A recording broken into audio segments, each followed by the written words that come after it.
Hello MMA friends, my name is Brian Nichols. I hope this video finds you well. I hope you, your loved ones, your friends are all doing well during these weird times. And today is Saturday, July, I think today's the 18th? Yes, 18th, 2020. And this video is going to be my reaction to UFC Fight Night Figueiredo versus Benavidez 2. This took place on good old Fight Island. I think it was Giannis Island or Yas Island. I forget. It finished about, I'd say, maybe an hour ago. I had to get around, put the wife to bed, put the dogs to bed. I've had some craziness going on in my life. I mean, this is my first video since, what was my last event that I reviewed? Man, I don't remember. I have to look at my YouTube page. Blades versus Volkov. So it's been a minute. And a little bit about me. Reason why I haven't made a couple videos is I actually had some family come out and visit me and some friends come out and visit me. And my family's here for 3 weeks. And it was really nice seeing them. It was nice to talk to them, see them in person. You know, I haven't seen them since before coronavirus, of course. I think it was January, right around when I had my wedding. And so it'd be, what, about 6 months probably. And it is nice to see them, and they're all doing well. And I really enjoyed my time with them as well as my friends coming out. So it was a good time. I couldn't make any videos during that time because, of course, friends and family were here. So we should get back on a decent schedule. I'm doing this video here, and I'd like to do another video for next week's event. I want to do a preview of that because I haven't looked at the full card yet, but I know what the main event is, and I'm stoked for it. I'll be honest with you. So without further ado, let's get into the card that just occurred today. If you haven't seen the fights, I recommend go watching it. It was actually a pretty good card. I'd say overall I'd give the card, I'd say a 7. You know, it didn't blow me away, but it was some damn good fights on the card. So if you haven't seen the fights, go watch them. I'm going to spoil them all right now. So without further ado, let's get into it. Main event, we have Deiveson Figueiredo defeating Joseph Benavidez in round 1. 4 minutes and 48 seconds. 12 seconds left before the bell with a submission rear naked choke. Now, again, this is their second fight. Their first fight went to round 2. Figueiredo was able to finish it even quicker than the first fight. And on top of that, this fight, he made weight. So now he's actually the UFC Flyweight champion. I'm really hoping with that we can finally have some progress here in this friggin' Flyweight division. Because on my YouTube channel, I'll link it here, I actually made a video of kind of like what I would think if I was like a matchmaker, how I thought I want to say the next 6 months or 3 months would go for the Flyweight title back when I think Mighty Mouse was still champion, and Figueiredo was up there at the time, and he was I mean, the dude's been at the top this whole time with Mighty Mouse being gone, Cejudo being on. I'll be honest, Cejudo's really good as Cringe and whatever his character he likes to play, even though he's a good dude. I think him and Figueiredo would be a very interesting fight. Cejudo might take it, but Figueiredo's got some bombs in those hands. I tell you what, Benavidez, I don't know. It was every time Figueiredo, I think on the broadcast they said he dropped Joey B like 3 times. The first fight, Joey actually had a really good round 1. I was like, wow, you know, Joey might actually win this. Last fight, I was worried about him last fight. And then, you know, of course, the whole headbutts. And, you know, I remembered from that fight the headbutts. And I remember seeing that. I was like, oh, man, but I didn't watch the slow-mo. And now that they, on today's, on the broadcast, they kind of showed a slowdown of the headbutts. And it kind of did look like Joey B was doing the whole, because he was, like, kind of doing the, almost call it the Vanderlei Silva, just left hook, right hook, left hook. And he was kind of ducking down while he was doing it, but, like, straight at him while he was doing it like this. And it looked like is when they hit heads, and Figueiredo actually said that in like the little video leading up to the fight. He's like, he was the one that headbutted me because he kept leaning down into it. So it's hard to really say, I'll be honest. But this fight, I didn't really see that happen out of Joey B. It looked like he was kind of keeping a little bit of distance. I don't know if maybe the first fight was still kind of weighing on him, thinking like, man, this dude cracks hard, and if he cracks me again, and which he did 3 times. I'll be honest, this fight was domination by Mr. I'll call him Figgy. I think that's what people are calling him online, Figgy. And the dude is 100%, with Cejudo being out of the picture, he is 100% your UFC Flyweight champion. And a deserving champion. The dude's been up there cracking people. Currently, he's 19-1 after that win. Let me look at his one loss. His one loss was Joseph Formiga back in March of 2019. So I wonder if Formiga could get back up there. Let's see, what is Formiga up to? He's on a 3-loss skid. Wow. After beating Figgy, he lost to Joey B., Brandon Moreno, and Alex Perez. Wow. When was that last fight? Well, that was literally this month. No, it was June. June 6th. It's over a month ago he lost that. He probably won't be getting a shot for a while. That's crazy. But yeah, some of the notes I had here, like looking at Joey B., his record is now 28-7. And if you count the number of losses that Joey B's had, his losses are super interesting. He's lost to Cruz twice, Mighty Mouse twice, Figgy twice, and Sergio Pettis. Dude, that record's insane. To only lose to Cruz, a GOAT, Mighty Mouse, a GOAT, Figgy, the dude's 28-6. No, excuse me, 19-1 now. Figgy is. So to lose to him, maybe he's a future GOAT and we don't know it yet. And then he lost to Sergio Pettis as well. Sergio's Pettis is, I'm assuming, doing work over in Bellator. I haven't really kept up. Let's see. Yeah, he got a win in Bellator early this year. Now he has another one. Oh yeah, Ricky Bandejas. They have that scheduled. So, anyways, I'm going on really long about the main event, but it was great. Man, I feel bad for Joey. Here, let's talk about Figgy first since he won. Who's next? Who's next for Davison? Let's see. Let's look at the rankings, shall we? Flyweight. I mean, I think we actually had a flyweight fight on this card as well. Let's see. It was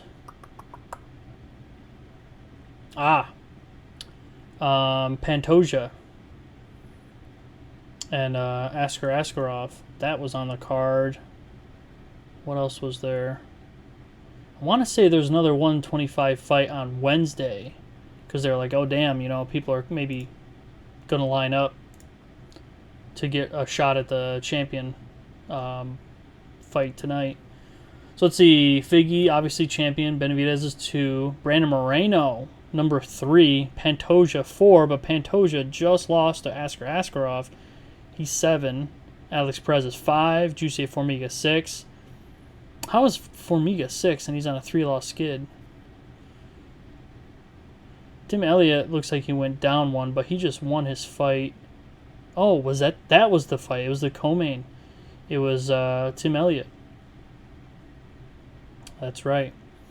Yeah, so what's next for Figgy? Honestly, I'd really like to see Brandon Moreno. Let me look him up. Brandon Moreno.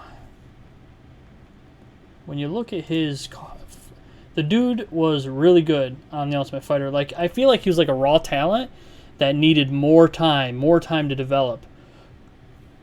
And right now he's like doing really well. Let's see, when's his last loss in MMA? It was 2018 against Pantoja. So he lost to Pantoja. He lost to Sergio Pettis.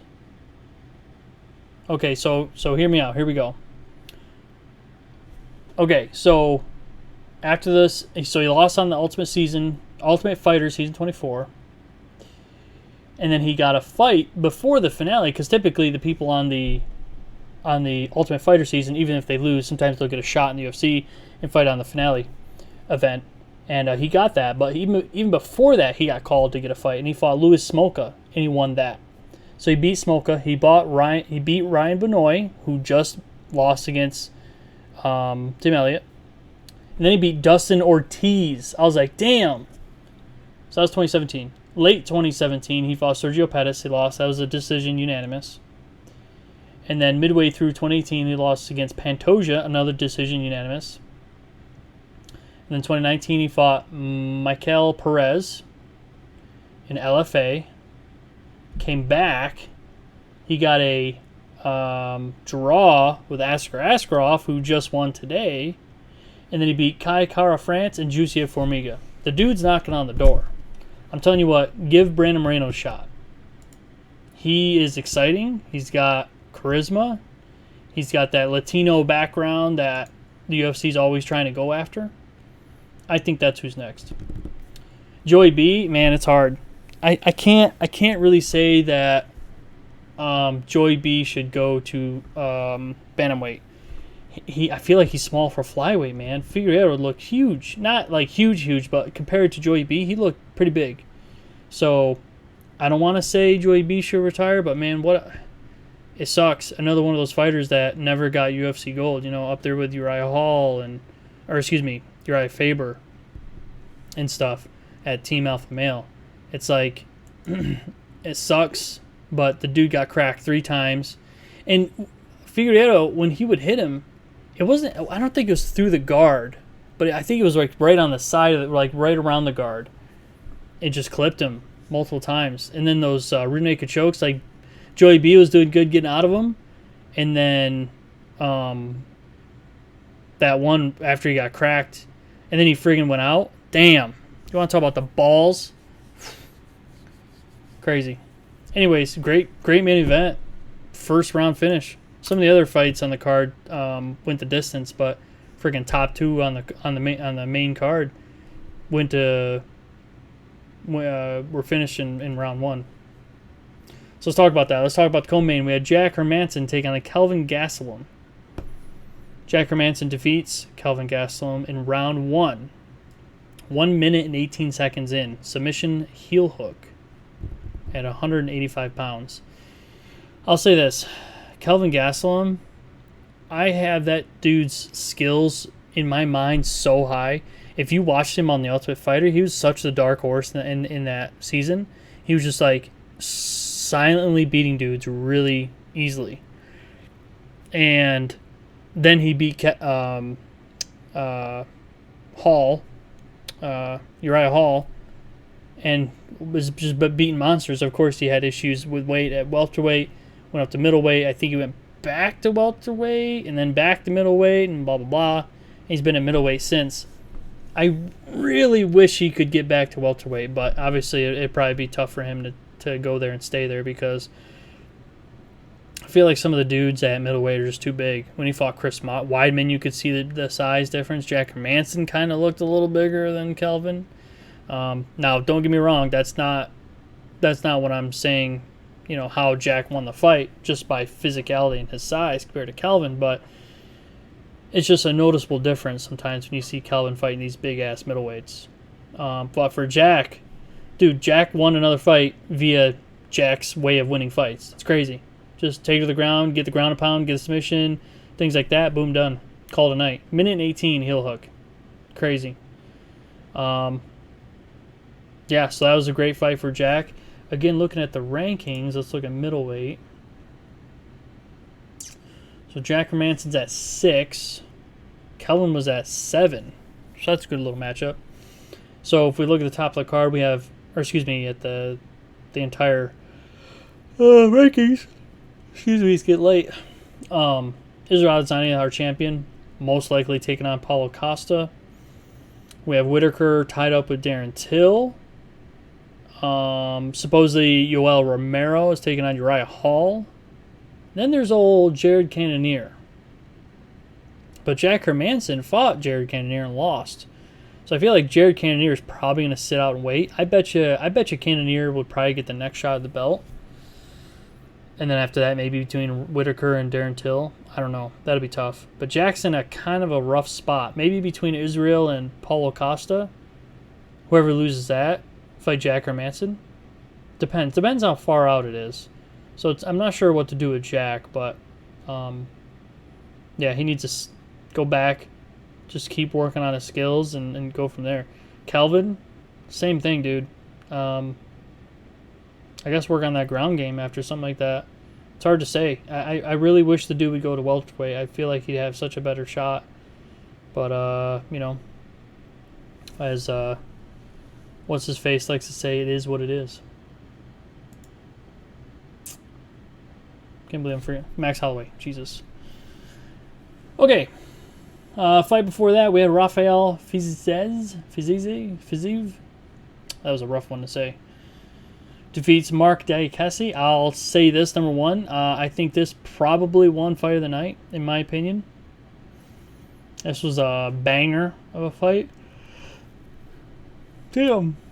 I don't know how the hell this fight went to decision.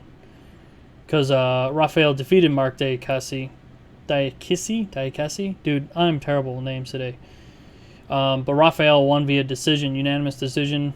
After all 3 rounds, this was at 155 pounds. Rafael climbed to 8-1, and the dude was just throwing legit bombs via his legs at Mark, and kicks to the body. But Mark is so fucking tough to be able to take that shit and keep going. It's insane. Great fight. Next, this one I was kind of hyped for. This was the 9th fight. Let's say, so the very first fight in the card would be number 1. So the main event was the 12th fight. So the 9th fight was Ariane Lipski defeats Luana Carolina, both Brazilians. Ariane defeats Luana round 1, 1 minute 20 seconds via submission and knee bar. Lipski, her nickname is the Queen of Violence, and I saw her highlight reel years ago, and when she got signed for the UFC, I was hyped. I think she's only had 2 fights in the UFC. Oh, I'm wrong. Wow, she's already had 4 fights in the UFC. Jesus. Where the hell have I been? So beginning of 2019, she lost against Joanne Calderwood. Then again in 2019, she lost to Molly McCann.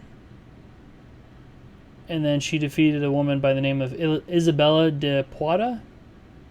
And then now she defeated Luana Carolina. Yeah, Lipski's highlight reel is sick. That was an awesome fight with that knee bar.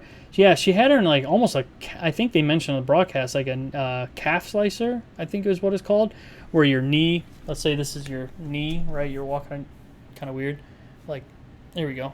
This is your knee or leg. Like she's like bending it with a thing in the middle like that. And just looked like it didn't affect her. She just grabbed her knee and just freaking wrenched it back, and that chick was like, ah! And that was the end of it. It was crazy. Great fight. Next, 8th fight on the card, we had Askarov. What? You need to have a conversation with your parents. Your last name's Askarov, and they're like, I mean, maybe it's a family thing, but really? I feel like that's whatever. So Askarov defeats Alexandre Pantoja. This was a unanimous decision. Pantoja, I feel like the dude's really good. And for him to lose this, it kind of sets him back a little bit. But good fight for Askar. I mean, I bet you one more fight for Askar and he'll get a shot at a belt. If he definitely gets a really good win, maybe not a decision. Make a statement in the flyweight division. And flyweight division is kind of open right now. Now that we got a champion, let's get the division rolling, you know. Next, we have the 7th fight on the card. Roman Dolidze defeats, let's say, Kadis Ibragimov via KO/TKO knee to ground and pound. Now, what did I have listed here? This is that crazy knockout. That's right. That was sick. What time is that? Round 1, 4 minutes and 15 seconds in. That was that light heavyweight. So dude's undefeated 7-0 Roman. And what area is he from? He is from Georgia. Man, you don't hear about many fighters from Georgia, you know? That's crazy. Is this his first fight in UFC? Yes, it is. He was supposed to fight... He was supposed to fight early 2019. He kept getting injured in 2019. So he didn't fight all of 2019. So his last fight was late 2018. So a year and a half. And he has that kind of fight in UFC. Damn. That's cool. So that was a great fight.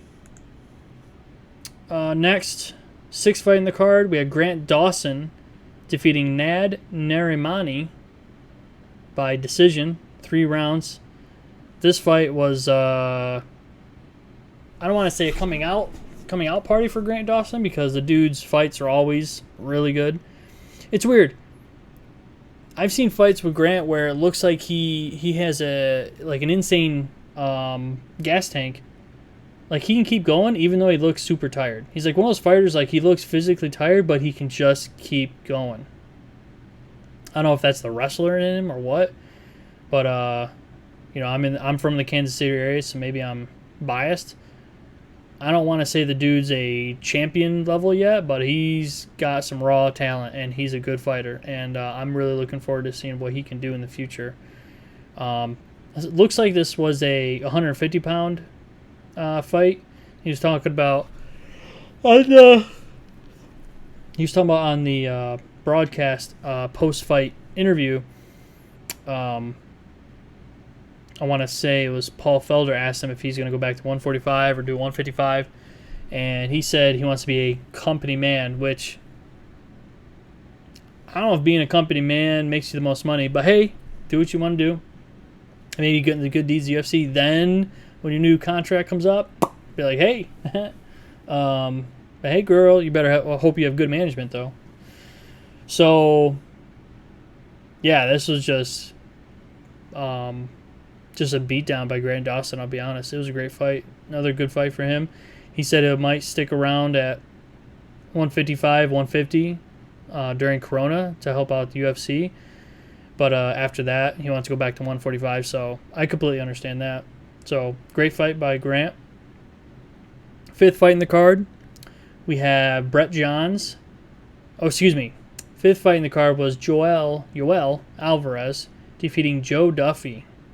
Round 1, 2 minutes, 25 seconds via submission, via guillotine choke. This fight, there wasn't really much to it. I thought Joe Duffy looked okay, and Yoel looked okay. I didn't see much. Let me think. Oh yeah, because I want to say Joe went for the takedown. Yeah, I think Duffy went for the takedown, and Joel just slapped the guillotine on. And that was it. And I had a buddy that just told me that Joe Duffy actually retired after that. And I want to say, let's see, Joe Duffy. Yeah, so that's 3 losses in a row for Joe. Dude, Joe, I thought Joe was so good. He got up to Dustin Poirier. Was that lightweight? Yeah, he fought him at lightweight. Damn. He lost to Dustin. Then went down to Mitch Clark. Beat Mitch Clark. Beat Reza Madadi. Lost to James Vick. Lost to Mark Diakesi. And now lost to Yoel Alvarez. And then supposedly is now retired. I haven't actually confirmed that myself, but that's what I was told. So that sucks. I thought Joe Duffy was actually really good. I want to say Joe has been out for a year and a half because of injuries and stuff. Let me look. Oh, nope, maybe not. Let's see. So his last win was early 2017. Damn. March 2017, and then he fought James Vick late 2017. He lost that. And then that was late 2017. Then his next fight was early 2019. So a year and 4 months later. So let's say a year and a half. Then he lost to Mark Diakesi. And then a year and 4 months later, almost a year and a half again, and lost to Yoel Alvarez. Now he might be calling it. That sucks. Thought he was really good. Yoel Alvarez looked good, though. Granted, it wasn't all that much there to look at. like to kind of learn from him. Because I think this his first fight in UFC. Because I think he came over from wow, it's his third fight in the UFC. Where did he come from? AFL. AFL. I don't know if I've heard of that promotion. Ansgar Fighting League. Oh, it's in Spain. That's cool. Yeah, I've never heard of that promotion. Yeah, so he came over and defeated Joe Duffy. So, among other fighters, he's 2-1 in the UFC. So we'll see how he does. Sucks for Joe Duffy, but you know it is what it is. Fourth fight in the card, we had Bret Johns defeating Montel Jackson. I thought this was a good fight. I actually missed. I want to say, let me just look at my notes. Yeah, I missed the first 2 rounds. I went to go get food. Friggin' had some Taco Bell today during the fights. And at least in the last round, Bret Johns looked like on point and was able to. I want to say he defeated Montel via. I want to say it was 29-28, 29-28, 29-28. It might have been the card or the rulings from the judges. I can't remember, but it was decision unanimous after all 3 rounds. Good fight. I like how Bret Johns fights, to be honest. I love his fighting style. He's exciting, and he's such a good dude. After the fight, the post-fight interview with Paul, Bret Johns he just seems like such a down-to-earth dude. Granted, I don't know him personally, but just from the interviews, he just seems like such a good dude. Third fight in the card, we had Amir Albazi defeating Malcolm Gordon. Submission triangle choke. The one note I made about this is, damn, triangle choke. We don't see triangles anymore. Like maybe T City, we see him from him. We see him from who's that other fighter? We'll see triangle chokes from. God, I don't remember. But I do like seeing a triangle here and there. And if you're curious, Baja Blast, my favorite Mountain Dew. So that was cool. All right, 2 fights left on the card. We have second fight in the card was Arman Surikian defeats Davi Ramos. Dude, Davi Ramos is just throwing legit bombs. That's all the dude's doing, is just throwing bombs. This went all 3 rounds. It was decision for Arman. And the notes I made here, I was surprised that Surikian took him down, even though they're like talking about the levels of BJJ that Ramos had. And there was a takedown in that second round by Arman that looked sick. There was like I noted here in that second round when he went for that takedown. Or no, it was later in the round. It wasn't during the takedown. But he hit him with a jab. He hit Davi with a jab that I swear stunned him for a second. I was like, damn. And then Arman just put a striking clinic on in the third round. And Davi Ramos was just throwing bombs and it wasn't connecting. And Arman kept throwing like his combo was like a right hand and then a left high head kick. And that shit was money. That was like landed. I think he did like 3 times just in a third round. So that was good. And then the very first fight in the card was Sergei Spivak defeating Carlos Philippi. And this fight, I don't know. Spivak obviously definitely won the fight. All 3 rounds. Yeah, because I had that 30-26 for Spivak at the end. And the judges, I think they gave that to him something similar. But all 3 rounds, Sergei got the decision. And, that ground and pound in round 3 was sick. He could have done that in the other rounds if he wanted. But, the whole, like, Philippi trying to talk shit and all this. Like, dude, you just got here. Shut the hell up. You know, it's like, what? Talking shit's cool. Let's see, was this his first fight in UFC? Yes. Dude's first fight in UFC. Was he 8-0? Yeah, so this is his first loss.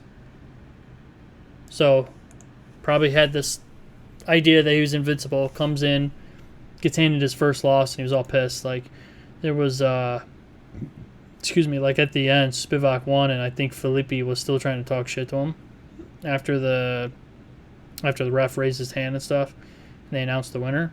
It's like, dude, take the loss and just go get better. It just looks shitty. That's all. I don't mean to say what I said. He's probably a nice guy or not. I don't know. I don't know him, but that part, trying to talk crap and start shit like another fight. Like, dude, you just fought already 15 minutes and you lost. What are you gonna do now? You know, it's whatever. So, but good win for Spivak. He looked good, and that was our entire card.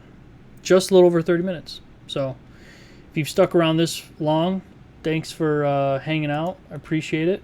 Again, I'm hoping to get the videos on more of a schedule. We have next weekend Darren Till taking on Robert Whitaker at middleweight, so that's going to be fucking exciting. I'm stoked for that. I started looking at the rest of the card, but I wanted to stop and do a video of doing a preview of the fight, so I'll do a video for that next week, and hopefully get on back on a schedule. With the family being gone and friends not being around anymore, you know, I'll have a little extra time, even though obviously I did enjoy my time with them. But one thing that's also going to take my time up is we have the one dog, but now we got a puppy, another one, to kind of have our dog having a friend. And so puppy's just now 9 weeks old, so he's taking a lot of my time. But I'm going to do my best, get him on a schedule, get him in bed around 10 o'clock or something, have some time myself, do some of these videos and other work. So anyways, I'm just kind of blabbing on. So I got some things in the works that I want to work on, some things that I'm thinking of, and things like that. So anyways, if you like the video or if you like the content, hit the thumbs up, hit the subscribe. Definitely don't have to if you don't want to. But thanks for watching the video. Hope you enjoyed the fights. Go watch some of the other fights that are ongoing. I think tomorrow Eddie Bravo's jiu-jitsu tournament is tomorrow. I think we have some LFA and what was the other Invicta. If the Invicta fights actually allowed people, I'd go. Well, let me rephrase. Let me back it up. If there was a vaccination, or Jesus, not a vaccination. What is it called? God, I must be really tired. Whatever it's called, to take for Corona, and everybody was good back to normal, and they allowed people to the Invicta and all the fights in the stadium and stuff. I'd go to the Invicta card, but I'm not going to go now. I don't think they're allowing people just like everybody else. So, but they have Invicta fights going on, LFA. So if UFC isn't doing it for you, go watch some of the other promotions. Give them some love and pick a fighter that you're excited about. Sooner or later, if you think they're going to do super well, watch them on their path. Watch them come into the UFC. That's super fun. You know, a lot of there's fighters. Look at Justin Gaethje. Dude, I've been watching him in WSOF, and for him to come over to the UFC and have his run that he's had thus far, and now fucking going to be taking on Khabib, like, holy fuck. Like, watching that play out is insane. So it's fun. It's fun to go to Invicta events and watch some of the women go through there and come up the ranks and come to the UFC. It's crazy. So, okay, with that, have a good night. Thanks for watching, and work hard and be nice to people. Good night.